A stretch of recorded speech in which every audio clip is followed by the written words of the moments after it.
Several thousand people have demonstrated in Germany against capitalism. Under the slogan "A different world is possible," protesters called for system change, demanding real democracy.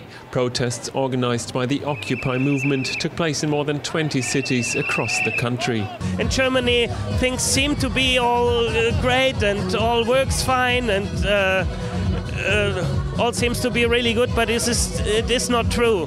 It is not true because all things that are good are bad for other people on other places in this world.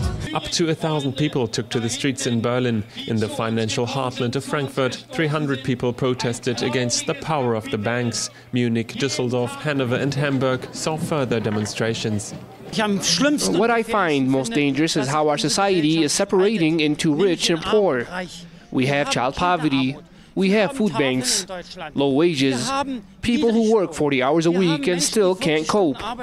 There's something going absolutely wrong in this country. A protest camp in Berlin has been evicted by riot police earlier this week, but organizers already prepare the next protests, and with further austerity measures looming, while economic growth has significantly slowed down, the Occupy movement is likely to gather more support in future.